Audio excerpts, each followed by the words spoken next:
अब हमारे साथ जुड़ चुके हैं मनीष शर्मा जी, जो अखिल भारतीय ब्राह्मण एकता परिषद के कानपुर नगर इकाई के संरक्षक हैं।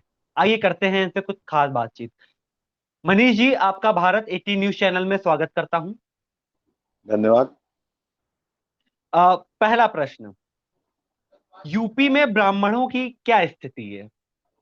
ब्राह्मणों की स्थिति ऐसी समझ सकते हैं आप, उत्तर प्रदेश में ब्राह्मण प्रदेश सरकार से भगवान परशुराम जो विष्णु जी के अवतार हैं, ब्राह्मण कुल में जिन्होंने जन्म लिया था, ब्राह्मण उनसे फरियाद करते रह गए। हर ब्राह्मण जनप्रतिनिधि के भी घर गए, ब्राह्मणों के अलावा भी जनप्रतिनिधियों के घर गए, मगर सरकार ने भगवान परशुराम के जन्मोत्सव पर, अक्षय तृतीया पर छुट्टी तक स्वीकार नहीं की। बस यहीं से समझ सकते हैं, सरकार के मंत्री बोलते हैं ब्राह्मण जाएगा कहां ससुरा। तो ये हाल है ब्राह्मणों का उत्तर प्रदेश सरकार में। जैसे जैसे चुनाव नजदीक आते हैं, वैसे वैसे सियासी दल आपको अपनी तरफ घसीटने का प्रयास करते हैं, ब्राह्मणों को अपनी तरफ घसीटने का प्रयास करते हैं। इस बारे में आप क्या कहना चाहेंगे? ब्राह्मण चूंकि बुद्धिजीवी रहा है, हमेशा उसने समाज को, सर्व समाज के सुख की और कल्याण की घोषणा, मतलब अवधारणा रखी है। क्योंकि ब्राह्मण का शुरू से मानना रहा है सर्वे भवन्तु सुखिनः सर्वे सन्तु निरामया।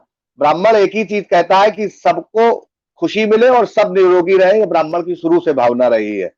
इसको लेकर के ब्राह्मण ने उस दल को लगातार कई वर्षों से चुना जो एक सर्व समाज की बात कर रहा था और कहीं ना कहीं हिंदुत्व को लेकर के चल रहा था। मगर अब दिखाई देने लगा है कि जो ये बात करते हैं, बात तो हिंदुत्व की करते हैं, मगर हिंदुत्व को, सनातन धर्म को जो लेकर के चलने वाला है, वो ब्राह्मण इस समय इनकी सरकार में शोषित है, पीड़ित है और बुरी तरह से परेशान है। उसकी कहीं कोई सुनवाई नहीं है। राजनीति के जानकार मानते हैं कि लगभग यूपी में 10% की आबादी ब्राह्मणों की है। इस बार 2022 में जो चुनाव होगा, इस बार ब्राह्मण किस ओर रुख करेंगे? देखिए, है क्या, ब्राह्मण आप 10% कह रहे हैं, मैं मानता हूं 13 से 14% है उत्तर प्रदेश में। और देखा जाए तो जब जब ब्राह्मण का प्रतिनिधित्व, ऐसा नहीं कि नहीं है। और ब्राह्मण ने तो, बहन जी जो कहती थी तिलक तराजू और तलवार, उन्होंने जब कहा कि हाथी ब्राह्मण शंख बजाएगा, हाथी कुर्सी पर जाएगा, उसको भी स्वीकार किया। और ब्राह्मण जनप्रतिनिधियों को, ब्राह्मण ने बहन जी का भी साथ दिया, उनको मुख्यमंत्री पद पर बैठाला। अभी भी दोबारा से शुरू किया। मगर होता क्या है, जब ये कुर्सी पर बैठते हैं तो इनकी बात दूसरी हो जाती है। जब ये कुर्सी पर नहीं होते तो ब्राह्मणों को साथ ले करके चलने की बात करते हैं। सबसे ज्यादा अगर देखा जाए तो सवर्णों में, सवर्ण परेशान है वैसे तो, मगर सवर्णों में भी देखा जाए तो ब्राह्मण। आप ब्राह्मणों की परेशानी की मूल वजह किस चीज को कह सकते हैं? एकजुटता ना होना। बुद्धिजीवी रहा है ना कहीं, इसलिए एकजुटता नहीं हो पाती। उस हिसाब से तो परेशानी होती है।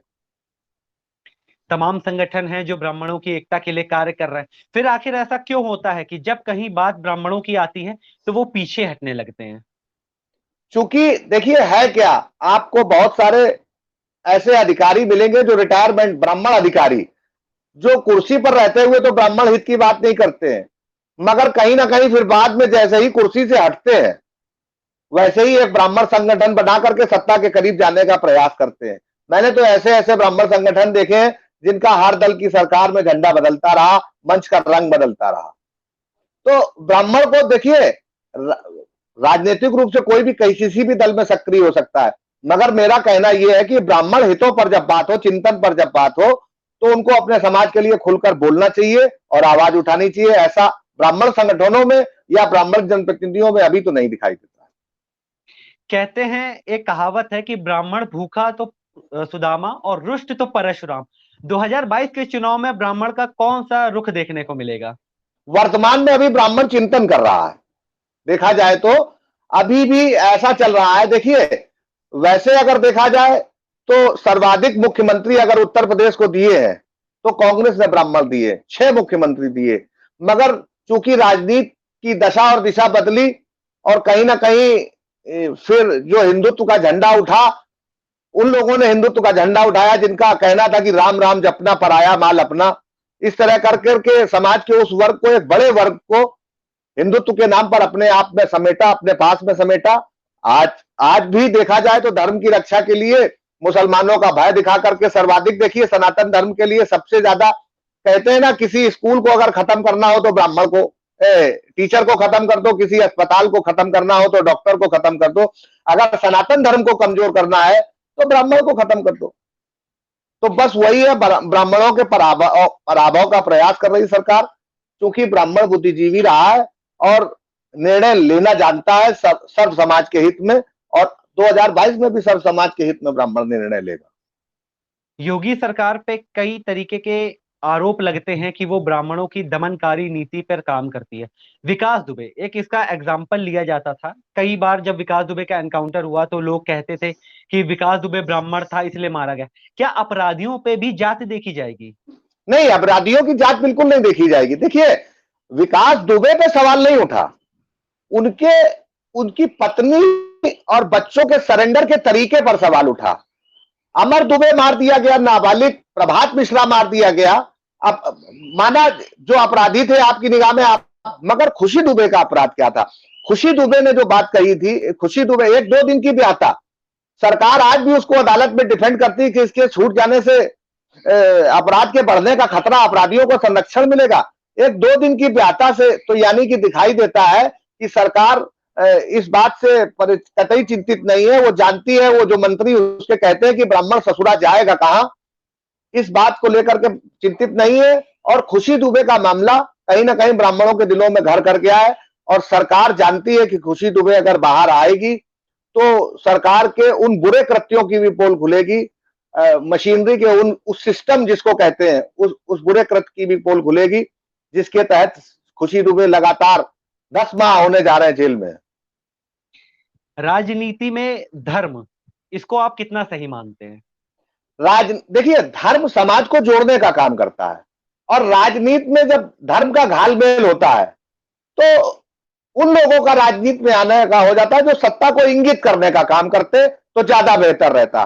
सत्ता का संचालन हमेशा धर्म सत्ता ने किया है, मगर धर्म सत्ता ने स्वयं सत्ता नहीं संभाली, कभी राज सत्ता नहीं संभाली। राज सत्ता को सही और गलत का ज्ञान देने का, इंगित करने का, इंगित के साथ साथ अगर गलत रास्ते पे जाए तो दंडित करने का काम भी धर्म सत्ता ने किया। एक अंतिम प्रश्न पूछना चाहूंगा जी। बसपा, सपा और जितने भी अन्य दल हैं, ये जैसे ही सरकार पे आते हैं उसके बाद अल्पसंख्यक लोगों को, दलित समाज के उत्थान की बात करते हैं, लेकिन जैसे ही चुनाव पास आता है ये ब्राह्मण को अपने पास बुलाने लगते हैं। क्या ब्राह्मणों को ऐसा नहीं लगता कि इनके साथ अहित किया जा रहा? अगर किया जा रहा है तो ये फिर उनको वोट क्यों देते हैं? देखिए, मैंने कहा ना, ब्राह्मण सब समाज के हित की बात करता है, क्योंकि हमारा जो हिंदू धर्म है उसको भी अगर देखा जाए तो जीवों पर दया करो, यहां से इस मान्यता को लेकर के चलते हैं। और धर्म, देखिए, हम अपने धर्म को बढ़ाने के लिए क्या कार्य कर सकते हैं, हमें यह सोचना चाहिए। हम वर्तमान समय में आप देखिए, बातें तो बड़ी बड़ी होती हैं, चाहे गाय पर बात कर लीजिए, चाहे गंगा पर बात कर लीजिए, बातें तो बड़ी बड़ी होती है, मगर हकीकत में कार्य नहीं होता है। जब हकीकत में कार्य नहीं होता तो कहीं ना कहीं कष्ट होता है। अब ब्राह्मण चूंकि संस्कृति का पालन पोषण करने वाला है, उसने अपनी आजीविका को चलाने के लिए उन सारी वस्तुओं का त्याग किया समाज से जुड़ने के लिए, जो कहीं ना कहीं उसके क्रोध को या आवेश को बढ़ावा देती थी, तमस को बढ़ावा देती थी। इसीलिए कहते हैं ब्राह्मण प्याज और लहसुन तक नहीं खाता था। मगर वर्तमान की जो परिस्थितियां हैं लोकतंत्र में, लोकतंत्र की जो परिभाषा है उसमें संख्या बल ही बहु होता है। और आज की तारीख में मुझे लगता है कि ब्राह्मण को एक जरूरत है। देखिए, वर्तमान में लोकतंत्र में सबसे बड़ी जरूरत होती है, क्योंकि बिखरा हुआ मत जो होता है उसकी कोई चिंता नहीं करता। अगर ब्राह्मण एकजुट होकर के अपनी ताकत दिखाएगा तो अभी जो लोग अपनी तरफ लाने की कोशिश करते हैं, फिर ब्राह्मण के पास आकर के अपनी बात बताने की कोशिश करेंगे।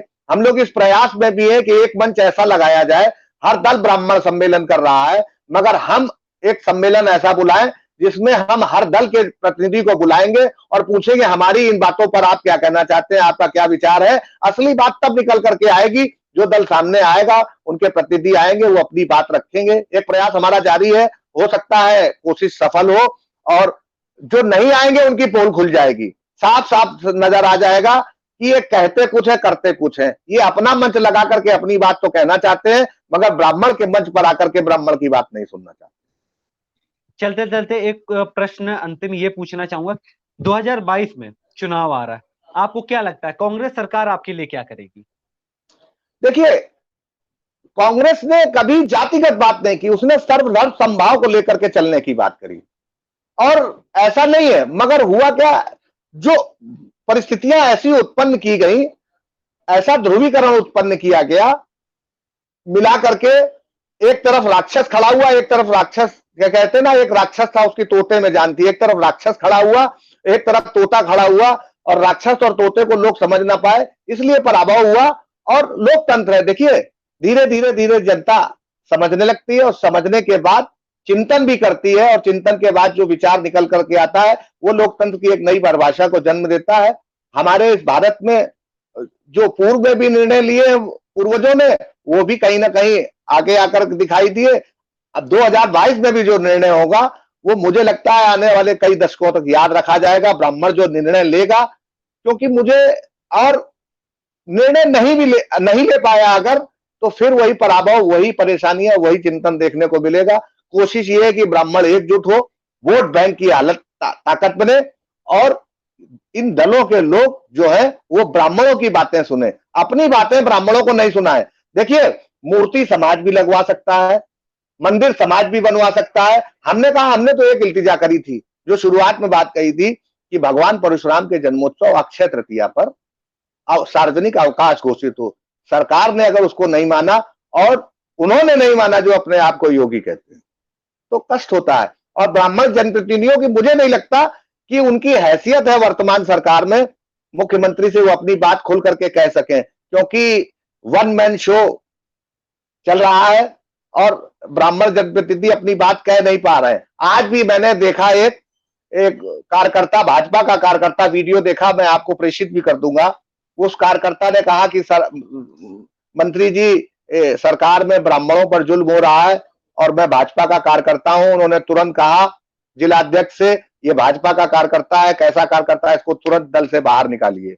ये हाल है। अगर ब्राह्मण दल में भी अपनी बात उठा रहा है, तो मंत्री जी ने कार्यकर्ता से कहा, और मंत्री जी अगर मुख्यमंत्री जी से कहेंगे, तो मुख्यमंत्री जी कहेंगे इनको तुरंत कुर्सी से हटाइए और दल से बाहर निकालिए। ये हालत है।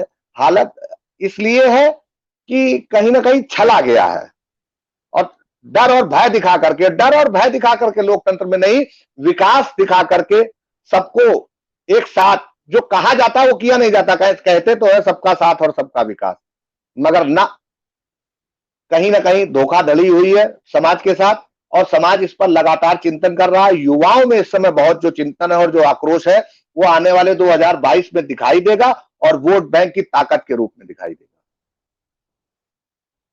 हमारे साथ मनीष शर्मा जी। मनीष शर्मा जी, आपका बहुत बहुत आभार हमारे साथ जुड़ने के लिए। अब देखना यह है कि 2022 के विधानसभा चुनाव में ब्राह्मण किस ओर रुख करते हैं।